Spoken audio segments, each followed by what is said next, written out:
Okay, a few quick mods to this Harbor Freight 20-ton shop press. Obviously, the 20-ton airborne hydraulic bottle jack is the best thing in the world, so get that. It still needs the knob from Swag Off-Road, and I need a foot pedal for it, and hopefully that's coming for Christmas. We'll see if I've been good or not. The jack or the hand crank, the hand winch is another nice mod. Several videos I watched of different people doing it. One guy had ran it to the cable from here to pulley here and dropped it down through here to the table.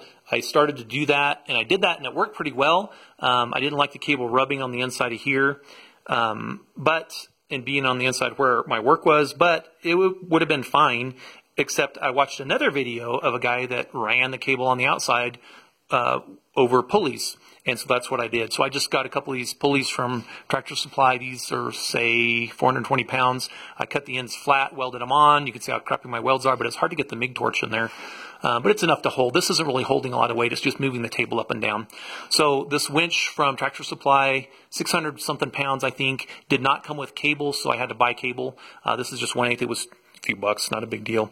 So what I did was I ran the table all the way to the bottom, hooked in the cable, put about 2 wraps on the spool up here, and then cut the cable down here.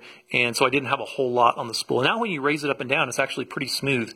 It's pretty, it doesn't get wonky like I thought it would get crooked. And then it really doesn't matter if it gets crooked because you're not going to put your work on it on the winch anyway. You're going to have to set it on these pins. So even if it's a little crooked when you set on the pins, big deal, it's going to even out when you set it on the pins. So anyway, I ended up doing this on both sides, running the cable out here to these pulleys. This pulley I kind of cut at an angle here so it sticks up, and that way the cable here doesn't rub the top of the frame here. And it comes down. This is 1/8 and by 1.25 inches or so, and on the other side I welded it flush. And so on this side, what I did was I welded it a little bit inboard to try to take in some of the slack from some of the side-to-side slop on this table here, and that helped a lot. Okay, and then as far as front to back slop, there's still some here. You can see I haven't taken that out yet, and I don't know if I will. There's a little bit less here for some reason. The problem is before you do that, make sure when you tack these in, make sure that you drop it all the way to the bottom and raise it up to the top. Even tilt it a little bit both directions and make sure it goes up and down nice and smooth, because you don't want it jamming. And this H-frame is a little bit narrower, at least on mine it's a little bit narrower at the bottom than it is at the top. Not much, but enough to jam it if you try to make it too tight up here. Now as far as taking the slop out in this upper part here where the jack sits, I welded in 2 1/8 angles here, and they're just like 1 inch wide or so, 1 on each side. And so there's the other 2 right there. And that took care of the side-to-side slop. There's a tiny bit there still. It's not much. And then as far as the front to back slop goes, how I took that out was on this piece I took 2 heavy-duty C-clamps, clamped it here, and then just pounded on this side with a 2-inch sledge.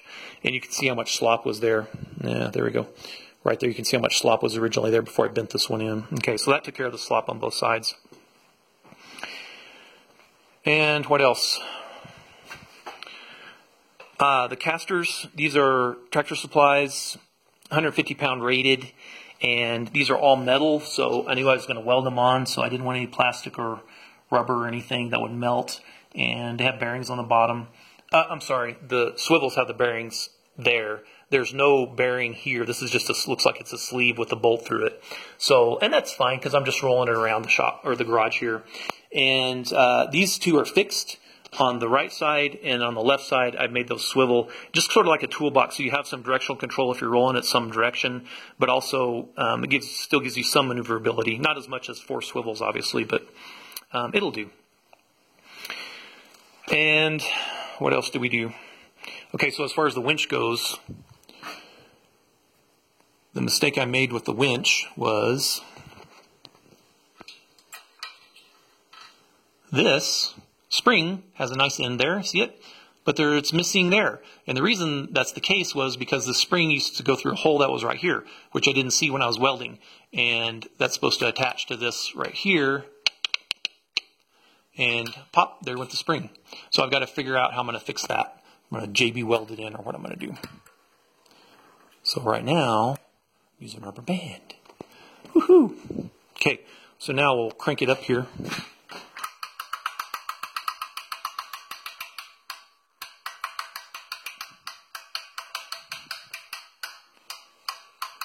Okay.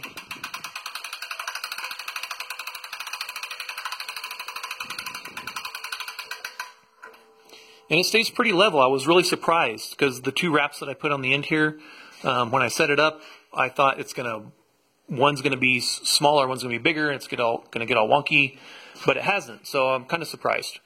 And it does, like I said earlier, it doesn't really matter if it stays level or not, because maybe that's just the anal retentiveness in me. So to lower it,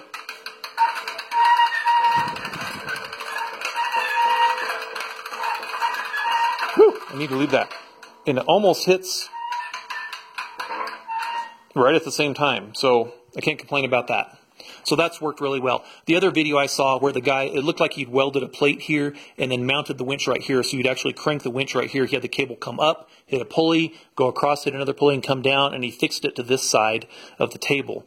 And then you just crank it here. The reason I almost took it off because I like that idea so much, just having one cable. But the reason I didn't do it was because I didn't want to use up the space here. I don't have a lot of room. This is not a dedicated metal shop like I'd love to have.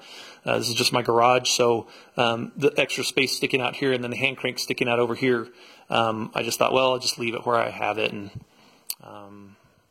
anyway, that's what it is. But I like that idea better, and I think that would work a little bit better. So, okay, well, if I've been good this year, Santa's going to bring me the Swag Off-Road finger press brake. So this winch will be super nice now because this is already a pain in the butt. If you need to move the table at all, you're lifting the table, it's not light, you're moving one pin, and then you're trying to finagle it with the other pin, and then if you forgot to take your press plates off, they fall on your foot. So it is a real safety issue. I mean, moving this stupid thing up and down, at least for me, just because I'm uncoordinated. But the winch is going to take care of that. So, sweet! Hopefully this helps somebody. Like I've been helped by other YouTube videos. Thank you again, guys, for making the awesome videos that you did. Okay.